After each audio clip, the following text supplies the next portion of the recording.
I'll start the video.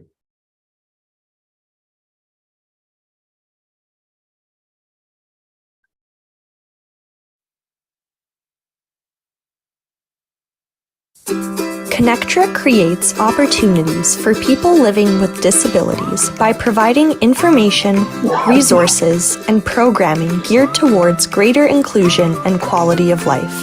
Check out some of the programs we offer through our online learning platform, Connect Together, including our Service Mondays, where we highlight a local organization or initiative, Wednesday Chair Yoga with Bobby Seal-Kobiski, Thursday Adapted Fitness with Megan Williamson, Friday Rotating Dance Classes hosted by Janice Lawrence and Joanne Cuff, and other initiatives including presentations by the Disabled Independent Gardeners Association's Growable program and our Perspective series. Check out our updated programs calendar on our website, connectra.org, or find us on Facebook at Connectra Society. Okay, Phil, you can start. So I can share my screen now? Yeah, you can share your screen.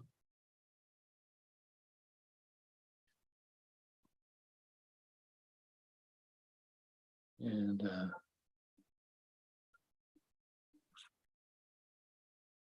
no, give me a second here.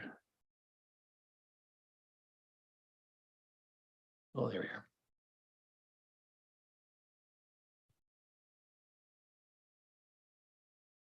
All right, are we ready to go? Yeah, you can start. Okay. Good afternoon. My name's Phil Mundy, and I work with a ski club in Vancouver in the Lower Mainland called Nordic Racers Ski Club. And Nordic Racers has been operating a Para Nordic ski program for at least the last 10 years. I think probably the biggest bump in people working on this would have been around or shortly following the 2010 Olympics. And I'm going to do, I think I'm probably only going to be talking for maybe 15 minutes to give you an idea of what this program is all about, and I'll allow time for questions and that sort of thing. So the things I'm going to talk about, I'm going to give you a little bit of background about the club. Then I'm going to talk about the profile of participants. There's the participants that we work with in the club. Then I'm going to talk about the Skiing is Believing program, that's really the events that embody what the club is trying to do, where we get people with various disabilities coming up to ski, and our job is to sort of help people get out there and be able to do Nordic skiing. And I'm going to do a little promo on an upcoming event, our last event of the season, which is going to be this coming Saturday up at Whistler Olympic Park.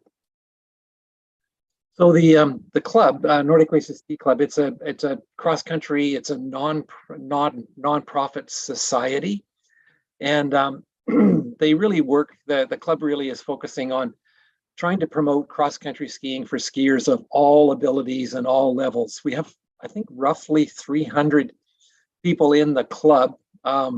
Nearly all are not disabled. It's basically a ski club, but the club has made a priority of saying, look, we want to be making sure that anybody that wants to get out and ski should have the opportunity to do that. So there's kind of a core group of us, probably 10 people that orchestrate these Skiing is Believing events. So the club is essentially providing members with opportunities to achieve their goals in terms of recreation. Some are competitive athletes. We also have to make sure that we've got, for racing and things, we need race officials and coaches and instructors to sort of help the whole sort of Nordic skiing activity grow and prosper in the Lower Mainland. The club is involved in all aspects of what can be done to sort of help that sport evolve and flourish in BC. Now, I said a moment ago that the club we've been active with Para Nordic stuff for at least 10 years. Looks like actually more now that I see this slide that I actually put in here just yesterday. So we were the first Para Nordic program in southwestern BC, established in 2006. And the thing that I think that the club is most proud of is that we've sent a lot of athletes to various games, not just the Paralympics that I think get broadcast on TV, but all kinds of regional, provincial, and national games. We've had people from the club that have participated in lots of these things. So if you can see the text here shows that Paralympic Games, 5 of 17 Paralympic athletes came from our club. We've sent athletes to 2014, 2018, and 22 Paralympic Games. And again, all the Para Nordic athletes representing BC in the Canada Winter Games are from the Nordic Racers Club. So we've got a long history and deep roots in this area. The little slide there that you're looking at, or the picture, that's Maya. Maya is a blind skier, and she's standing on the podium. This was last in 2022, the Canada Nordic Games or something. I can't remember. It was in March last year. I was there. And so that's Maya's the shorter person in black, and the guy beside her is Rob, and Rob is her guide. So when you'll see in a minute, I'll talk to you a little bit about with blind and low vision skiing, how that works. The goals and objective for this program that we run is that we want to provide safe, enjoyable introduction to Para-Nordic skiing for persons with a physical disability. To be a Para-Nordic athlete, especially when you're starting, requires some assistance, and our job is to provide that.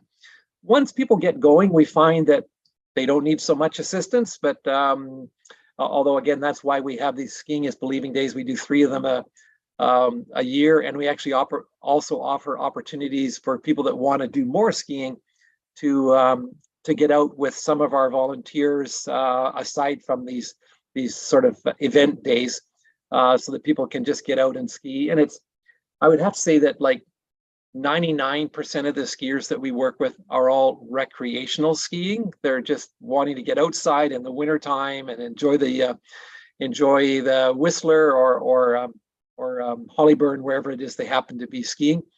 And so that's really the bulk of our work.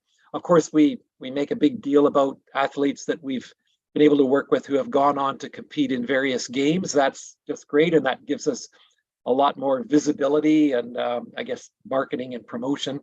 But at the end of the day, like, the grunt work is around making sure that we can just get people that want to ski out so that they can enjoy the sport. This is actually the photograph there. That guy's name is Isaac. He's a student at UBC, and he had never skied before, and that was his first day. I think he was out in might have been our January 5th. I think it was the February one that we did that he came out and did some sit skiing. So the terminology in this is there's people refer to things like adaptive sports or adaptive skiing and Para-Nordic skiing. The terms are used interchangeably. The term Para-Nordic it tends to be more focused along the lines of Para-Nordic skiing in the Paralympic Games. So adaptive is more broadly inclusive, but in terms of if you're becoming competitive and we're going to competitions and things, then that definitely Para-Nordic would be the term that you would use. We can use either, but in our program name, we've called it the NRSC, stands for Nordic Racers Ski Club Para Nordic program. And so we've just chosen that, but the term adaptive would be equally as applicable in terms of especially the recreation side of thing, which is where we spend all of our time. So I'm going to go over the categories for Nordic Race for the Para Nordic program, and this is again, this is to give you an idea of who we're likely to be working with in terms of skiers that show up and participate in our Skiing is Believing days. And in terms of categorizing people for this is mostly for the purpose of if you're competing to try to make sure that we've got people with like abilities skiing together. So these definitions, they come from the Canadian Para Nordic, the Paralympic Committee. They're not particularly applicable in terms of the recreational side, but if a person's coming out and wanting to sort of start looking at, well, you know, can I compete in some competitions, then these are more relevant. But they're also helpful in terms of saying, well, who's likely to show up? So blind and low vision, we get people who are that Maya, who you saw on the podium just a moment ago. I think Maya is a zero vision skier, so she has no vision at all. And but we have lots of people who show up with anywhere sort of from 2 to 5 to 10% vision, who are able to ski with us. And in fact, there's a guy that's on the planning committee, the organizing committee, Philip, who is a low vision skier, and I ski with him quite frequently, as frequently as I can. And but he can see shapes as long as he's not too far behind me. He can sort of see, he can follow me. He often has, depending on the lighting during the day, he may not see anything other than just a white, the snow, like no detail or anything, which is a bit scary, I should think, but he does just fine. Then we've got sitting skiers. So we have people, the LW10, LW 11 and 12, you can see there's varying levels of spinal cord involvement in terms of how much movement and what a person is capable of that might be using sit skis. And that you saw that Isaac guy a moment ago, he was sitting in a sit ski rig. And then we have standing skiers. And standing skiers could, most of what we see with standing skiing is we see someone that has had an amputation. Cerebral palsy would certainly be a group that might, depending on their disability, might be a standing skier, but they could easily also be a sit skier if they wanted to as well. Muscular dystrophy, MS, stroke, traumatic brain injury. These are just examples of people that might come out and work with us in terms of going skiing. I should say also, and I'm sure I'll mention this again, is that very often when a person comes out and wants to try skiing, they come with family or friends, or it's very frequent that it's not just one person showing up to ski. And we're very much supportive of that, because our goal is to get people to make a habit of going out skiing. And if you're going to try this for the first time, bring somebody along that you think you might want to go skiing with. And it just sort of, it's a pretty normal thing to say, let's go with our friends and we'll go out skiing. So in terms of when we run these things, we often have a family show up as well as the individual that's there for the program. A little bit more about blind and low vision. There's, again, I spoke with my colleague Philip, who's on our planning committee, about this, and in terms of these definitions for blind and low vision, Philip has kindly put this together that gives you a little more idea of the various levels of vision and how they might be categorized if a person was going to be doing lots of skiing, especially if they were going to want to compete. So the B3 is limited field of vision or peripheral vision, the ability to see in low light, low contrast situations, etc. Then B2 is a little bit more, that they very limited visual field or ability to see in low light situations, and a B1 cannot see light or any shapes. So there's like, as with anything, there's lots of varying levels of varying degrees of involvement, and our job is to sort of work with everybody, see if we can't help these people, the people that show up as a participant, to get out and ski and have a good day together out on the mountain. What we are not, so what the Nordic Racers Ski Program is not, is that we're not a program that works with individuals with intellectual disabilities. We're not a program that works with deaf and hard of hearing. There is the Deaf Olympics for that. The Special Olympics is to deal with intellectual disabilities, and we're also not autism spectrum disorder program. Our focus is really on physical disabilities. I think with running any kind of program like this, you sort of have to pick your focus, and that's what the organization did back in the 2006 and early years of starting, is they really wanted to focus on physical disabilities so that they could get people out skiing recreationally. And with a little luck, we might find the odd person that decides they want to become a little bit more competitive and work their way through the continuum of sport, perhaps all the way to going to the Olympics. The role of volunteers, I'm a volunteer with the organization, is our job is to help, just to be there to help people to get up skiing. There's some training involved, but basically, like, our job is to work with the athlete, work with the participants to try to help them get up and suited up for skiing. I mean, typically when somebody comes out the first day, we either have to take a trip over to get some skis rented for them, or in the case of a sit ski, we've got to fit the person out with a sit ski that's gonna be the right size for them and a pretty good match for their abilities. We have to, as volunteers, we get some training in terms of how to assist a person on snow, if it's a blind person, in terms of guiding that person. With a wheelchair athlete, there's certainly some very specific techniques that you use to propel your ski through the snow. With spinal cord injury clients, there's lots of other things that have to be thought through. If a person has a catheter bag, we've got to make sure that we can accommodate that. Often spinal cord injured clients might not be aware of body temperature dropping, so we have to make sure that we've got clothing covering everything, and the person is well protected, so that we can have a healthy day and a good day with that person. If someone is on specific medications that could be an issue, we have paperwork where we can keep track of that stuff, so that if there ever was an issue that came up, we'd actually be able to assist and do something about that.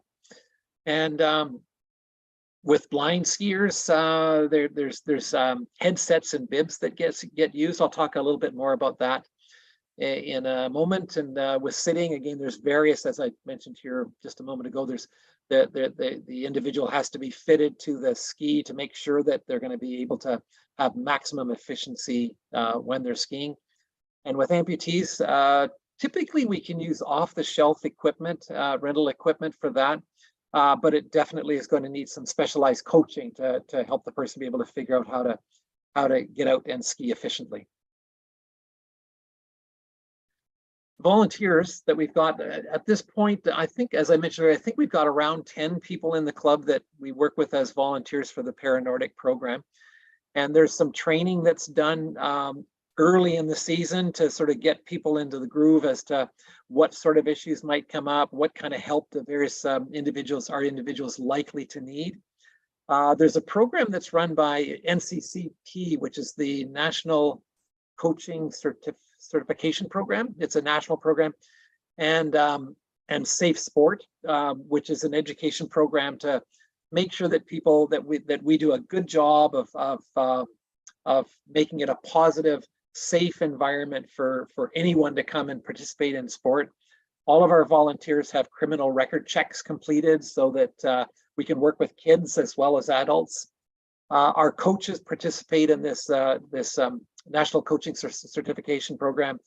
There's coaching programs that are specifically for what's called athletes with a disability. It's an AWOD certification.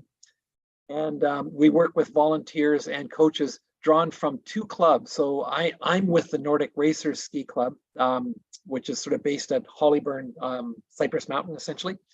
But we work very closely with Whistler Adapted Sports Program. And this season we've had, there's volunteers from both clubs and coaches from both clubs that have been involved in making this a success. We have, in terms of the number of people that show up for one of these Skiing is Believing programs, the number's not large. Like we typically have sort of 5 to 7 or 8 people showing up to ski, and that's we want to have probably 1 volunteer for every skier, so that we've got good coverage in terms of coaching support, volunteer support. There's definitely lots of things to do when we do our Skiing is Believing days, and to get somebody up and running and out skiing. So blind and low vision, there's a couple of shots here. That the shot, the bottom left one, there's 2 guys standing there holding their skis. Guy in the red jacket, that's Brian McKeever. And Brian is a blind skier, and he's Canada's most decorated Para Nordic skier. He's won medals, I think, over the last something like 4 or 5 Olympics. He's won 20 Olympic medals. A very, very accomplished low vision skier. In the middle, that's Maya, who you saw on the podium. Maya's again a blind skier, and in front of you can't really see the Maya's vest, but on the vest of the guy in front of Maya, wearing the blue jacket with it looks like a yellow strip around the middle. The thing around the middle, that says guide, and it's got nice big lettering. That's Rob doing the guiding. That's Maya during the Canada Games last year in March. And so Rob's job is to stay in front of Maya, and he's actually, you can't see it here, but he has a little microphone, and on his back is a speaker. And the speaker is pointing towards Maya, and it's turned up fairly loud. And these things are called, this little kit that Rob is wearing, it's called a yup yup. That's the sort of the slang for it. And the idea is that Rob will continually talk while Maya is skiing, and he'll give her some direction. So that right now he's probably saying, okay, follow me, step left, step left, step left, because Maya is coming around a corner there, and she's got to make sure that she steps left to stay behind Rob. She can also hear him, or she can hear the speaker, and the speaker is quite helpful in terms of her being able to figure out which direction to go with. The picture on the upper right, that's Janet, another one of our volunteers. And she's skiing with Melody, who's a blind skier, who I think Melody might have around, like, is low vision, but not completely blind. And that was up at Hollyburn last year. And I think that was on our last, we were skiing out, and it was a bit of a hill. So we were wanting to make sure that Melody had a successful, and she did have a successful trip down the hill and made it back to the parking lot. But so with blind skiers, typically you've got a guide that's going to help them in terms of direction, keep them going in the right direction. But blind skiers have been very successful skiers. They don't need any sort of specialized equipment, but definitely they need lots of support to help them get out and get started. Okay, so we'll just move on, have a look at the next one. This is sit skiing. So the shot that's in the lower left, that's actually taken during the Canada Games. These are sit skiers. You can see them all sort of sitting. There's a guy taking a picture at the bottom, coming around the last curve. And the hill that those guys are on is way steeper than any of our participants are going to go on their first trip skiing. It's quite amazing to see how these competitive sit skiers are able to climb hills with just using their poles. They're very, very fast, very good physical shape. One thing you'll find is if you do come out to do to participate in our program, you'll find that it's very good exercise. It's very good exercise, and it's just wonderful to be outside up at Whistler in the snow. So these guys are more on the competitive side down the lower left. The picture of the 3 smiling faces upper right, those are 3 brand new skiers who've never tried this before, and were out with us. I think this might have been January. There's a couple things I want to show you. Is that well, first of all, they're all looking very happy, and that's our job one. But you notice this, the guy on the left and the woman on the right, they've got lots of duct tape. So these two have got less function in terms of hand and forearm function. They've got decent, decent shoulder function in strength and ability in their shoulders, but not much in their hands. So what we do is we can basically take duct tape and tape the poles to the person's hands so that the poles are there. And so that really what they need to do is just to get their shoulders and upper arms moving, and they can use those muscles to propel themselves in the snow. And there's no, I guess there's no sort of formula for this. It's you'd have to try it. And that's essentially a big part of our job, is to people come out, give it a try. And we've got all kinds of tricks up our sleeves that we can use to try to help a person that thinks they might not be able to do this to actually be able to do it. And this crew had a great day and did ski quite a long way. They all went home very tired, but very happy. And so it's, I think one of the women with the biggest smile there over on the right, I think she uses a power wheelchair. So quite limited in terms of physical strength, but she's able to get out and able to go skiing. And that's really what we're all about, is if we can make that happen. Standing skiers. Again, standing skiers, it's much more difficult to sort of say, oh yeah, that's a standing skier.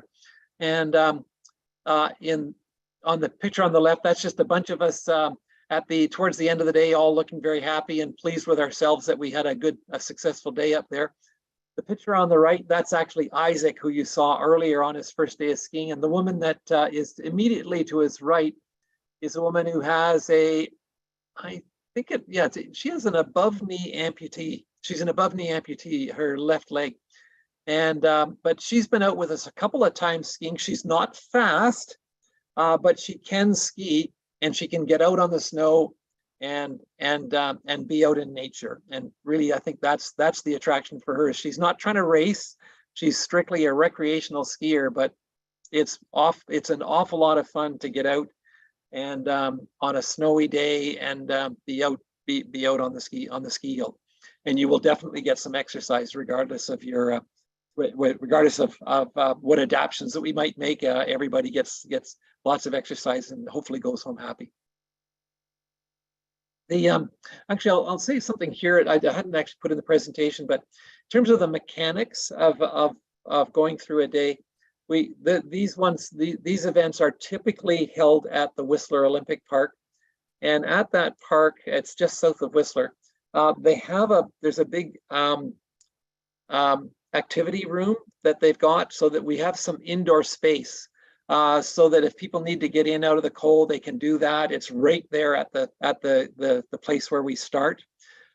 So it just works that if you get cold, you're not going to be stuck outside all day. You just go into the warm-up spot. Most of us have our lunch in there. And it's sort of a good respite area for, I think this weekend we've got a couple of people coming with little kids.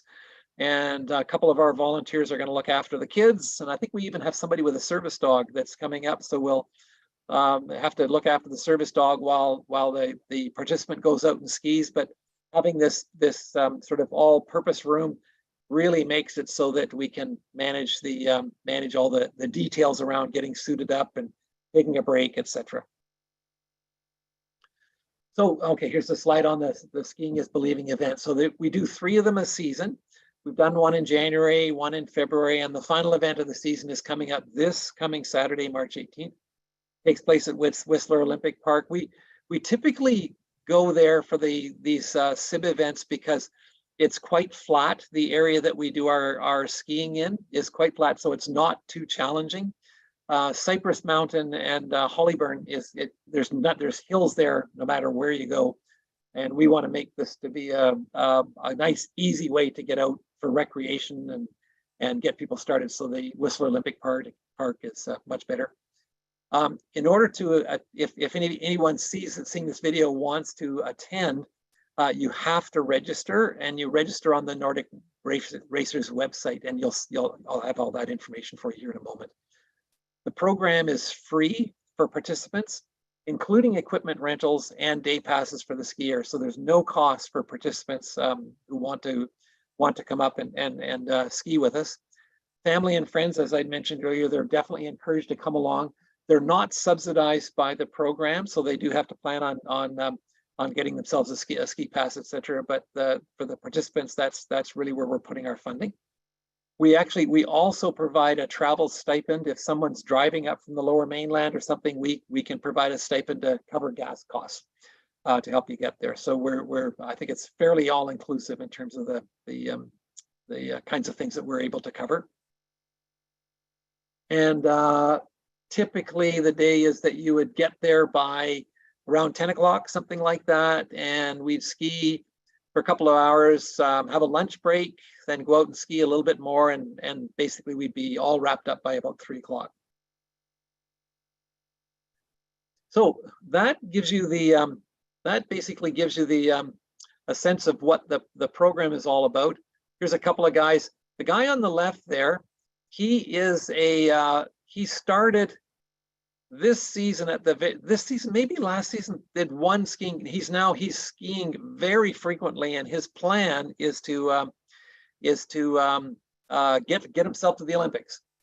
And the guy beside him, that's his very first day, just coming out and learning how to do it. So you can see these are 2 guys in sit skis. And then there's one of our volunteers, just making sure nobody gets hurt. And the best part is, look where these guys are. Certainly beats being downtown. That's up at the Olympic Park. And it's just a beautiful place. So to register for this March 18th event, you go to nordicracers.ca. That's our website. And if you click on the homepage, you'll see programs, and then you'll see Para Nordics participate. You won't have too much trouble finding us on that website. And if you just follow the links there, you'll be able to register to participate this weekend. If you have any questions or anything that if I've sort of missed something that you'd like to hear more about, then just send me an email. It's at adaptive@nordicracers.ca. And finally, I want to mention that this year, our program is supported by Jumpstart. And Jumpstart is it's sort of operated by Canadian Tire, but it's a really well-known program for supporting kids. And so we've got some funding from them. We have not many. We have not actually the guy that's the Olympic hopeful there. He's 24. We've had people that are in their early 20s, but we seem to see more. We seem typically to see more adults in their 30s, 40s, etc. But we're very keen to get younger and younger people involved in the program, and Jumpstart's helping us this year with trying to make that happen. So again, I'll remind you that if you or anybody you know might want to join us this Saturday, you can register on the nordicracers.ca website, which you can see right there on your screen. And if you have any questions, then just send me a note to adaptive@nordicracers.ca, and I'll do my best to help. And with that in mind, we're sitting at 12:35. Anybody have any questions?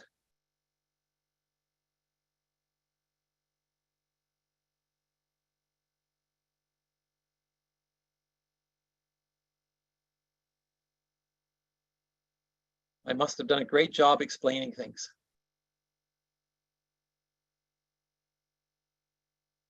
I will stop sharing. And there's Kasar.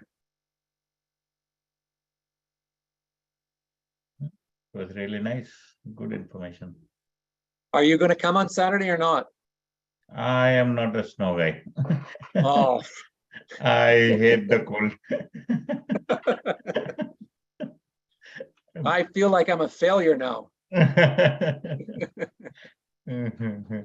All right. So we're all good. Yeah. Anything else? No, I think yeah, we can end. I think that's good. So hopefully some people will see it. Maybe people log in and have a look at it after the fact. Yeah. Is there a is there a link that you could send me that says here's where the recording is? Sure, I can send Yeah, you the link. send that out because I've got a number of people that would like to see it. And actually, I think we might actually put that link on our website. Mhm. That'd be okay with you if we did that? I'll put it in the chat also and also email you. Or it's, yeah, yes, if you guys will have it on your site, so we could put a link Yeah. on link there, right? That's probably better. Yeah. All right. Well, thanks very much. That was easy. Okay, I'll email you the link. Okay, thanks very much. Bye-bye.